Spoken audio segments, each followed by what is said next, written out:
Hello again, folks. It's me, amateur review writer extraordinaire. I will, however, stick to my principles of telling you like I see it. Normally, that wouldn't give me any concern whatsoever, as surely you guys and gals out there reading this would much rather an honest opinion from a fellow Lego lover than the alternative, a rather biased review written by someone who was handed the set and generally has little interest. So, why the slight concern? Well, this set is actually, as far as I'm aware, the largest ever ideas set in terms of piece count. 40-60 of them to be precise, XE spares. But, and it'll be a huge but for some of you, there's not a bare minifig in sight. Despite the slightly misleading look that this is minifig scale, it isn't. However, that fact alone will put many people off buying this set. Why LEGO chose not to include maybe a LTD edition ship's captain, I can't say. It doesn't bother me in the slightest, as I don't collect them or have any interest myself, but 1000s do, and so I think maybe they've missed a trick somewhere. Either way, read on. The lack of figures might be totally not an issue if the model and its construction live up to expectations. First off, the box. She's a biggin. And I actually love the artwork on it. It's a stunning picture of what lies beneath, and if the model looks 1:2 as good as the picture, I'm in for a real treat. Upon opening the box, you are faced with 32 bags and a small, yes only 8, sticker sheet. Most of these decals you later find are just little Easter eggs inside the boat and are not necessary for the overall look of the model. That can only be a good thing. The included manual, How Long Before We Go All Digital, is a whopper too, and if you love reading about who designed the models you are building, and the history behind them, etc., you're in for a real treat. You get a great introduction to the fan designer behind the project, but it doesn't go into any detail on the actual team within TLG that finalized design. Again though, some wonderful artwork and pictures. Before undertaking the build, I first decided I had better make sure I have the space required, as a 4,000 plus piece model is not going to be small. Upon research, I find that the size when finished is approx 69 cm long, 15 cm deep, and 40 of tall. Oh dear, that is bigger than my workspace.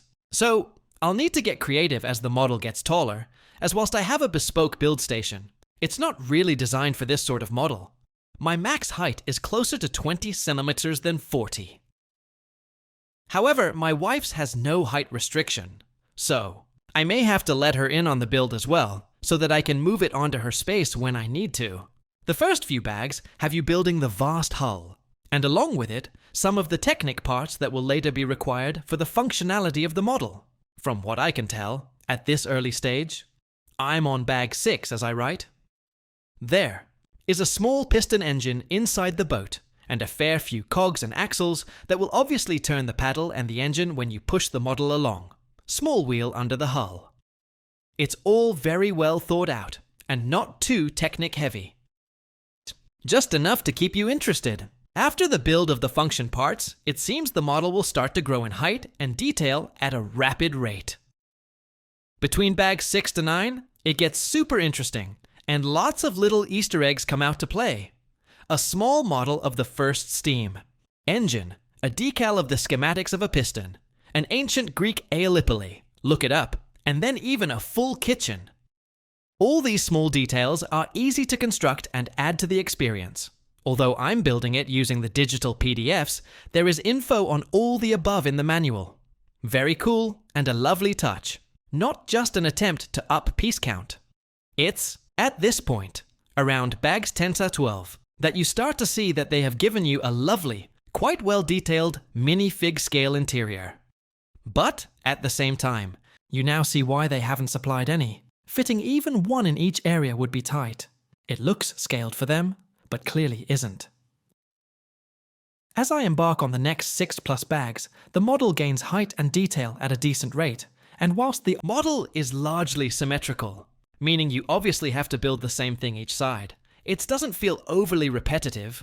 Well, maybe bag 17 is. Then you get a lovely little room with musical instruments all set up in, which also has 2 drinks tables using a new piece that I've not seen before. It's a 2-kick-2 tablecloth. Made me smile like a child.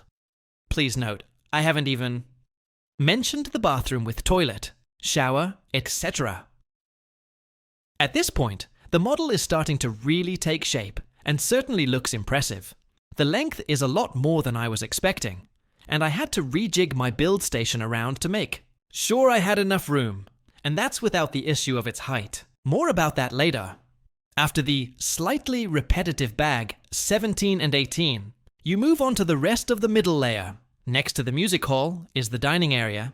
Again, there are some neat touches, like the parquet-style flooring, which looks great, followed by a couple of dining tables and some chairs. The use of Technic cams as the chairbacks is very inspired, and again, it brought a smile to my face. Incorporating certain elements in totally different ways from their intended use is, for me, what Lego design is all about. You can't help but be inspired as you build. That can only be a good thing in my book. Once you hit bag 22, the top deck and helm, things start to now get really tall. I'll be honest, even though I'd looked at the build dozens of times before starting it, I really wasn't prepared for just how tall this model gets, over 400mm. The steam stacks tower up over everything, and despite dreading the part where you have to thread the supplied string all around the deck, the little black clips, I think these are called cleats in the real world, and up and around the stacks, etc. It was actually quite enjoyable to do, like a mini challenge part way through the build. After the top deck with helm, you finally reach the closing stages and move on to making the paddle itself. Okay, I'll be honest, this is probably the most repetitive 2 bags of the model, 2930. However, they aren't just repetitive, takes less than 10-15 mmx. They are painful. Literally.